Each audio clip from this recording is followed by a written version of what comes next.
Hey there, I'm Celia, a French freelance illustrator and full-time designer, and today I'm testing a new ink that I bought recently, the Parker Quink ink.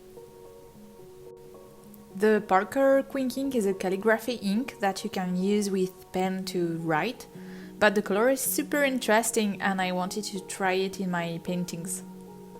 I'm not an ink expert, so I won't be able to explain the difference between drawing and calligraphy inks, but most of the calligraphic inks are more pigmented and UV resistant. The drawing inks are brighter and more mixable, but also less resistant to the sun, and we'll probably talk about it in another video soon. So I was curious about this ink and I wanted to try to mix it with another calligraphy ink that I have, the Cyclamen Rose from Herbin. To test the color, I'm trying the ink plain and then adding water to dilute it and to see all the possible color variations. I'm also testing how the ink is reacting on a wet paper and watching how it diffuses. Then I'm layering my other calligraphy ink to see how they react together, and we can see that the calligraphy inks are not mixing together on wet paper, they are pushing each other and the color is not mixing at all. But I can mix them in my palette and it's creating a beautiful purple color that I like a lot. I'm continuing a few more tests and I'm changing my paper to try another one. The paper is really important because the ink is going to react differently on different kind of papers. The color of or the behavior of the ink with the water can be different, for example. So you see, this is my favorite sketchbook, but it has a really absorbent paper, so the ink is drunk right away and it's quite complicated to do some watercolor effects.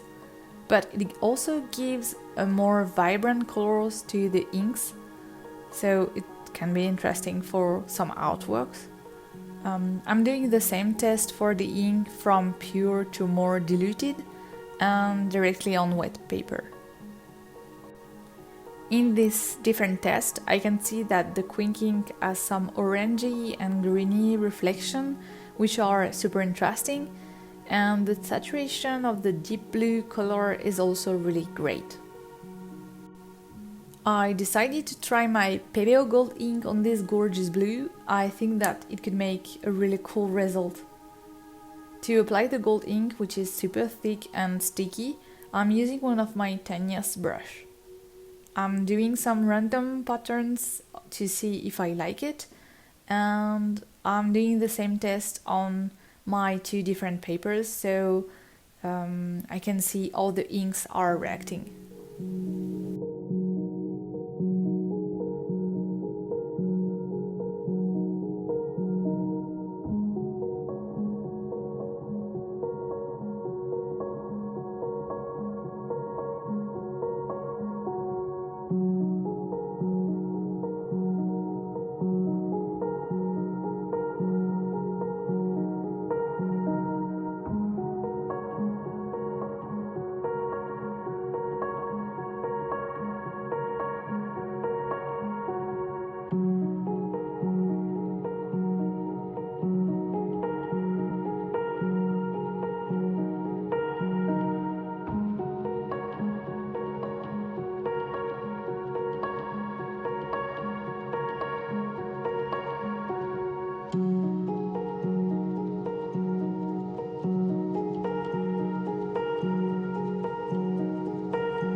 and I really like the result. It's easy to work with and the color is really nice and the gold ink is so shiny on it. After these tests, I have an idea of an artwork that I can do with these inks, so here we go! I'm starting by fixing my paper with masking tape, then I'm applying the ink where I want it to be dark, and I'm also adding some water to do some shading, and then adding the mixed blue and pink where I want it to have some purple.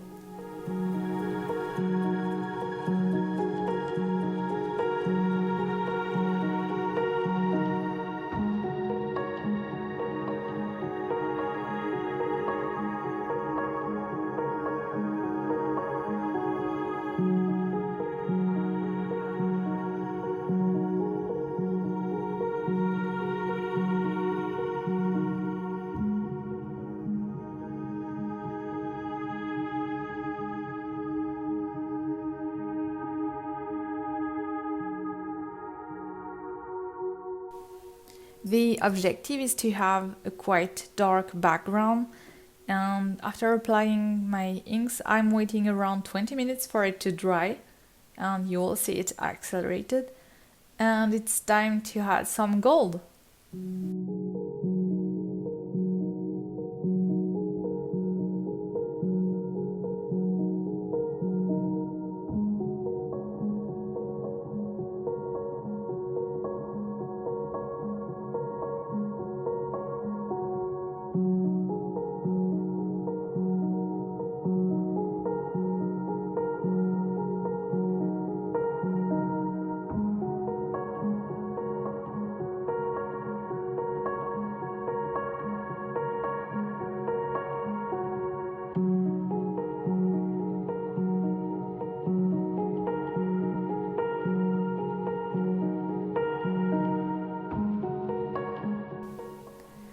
I'm creating a pattern with golden lines, and when I have enough of lines, it's finished. Time to remove the masking tape. It's my favorite moment of all because it's revealing how your final piece is going to look like. And this is the final piece. I'm super happy with how it turns out. I hope you like it too.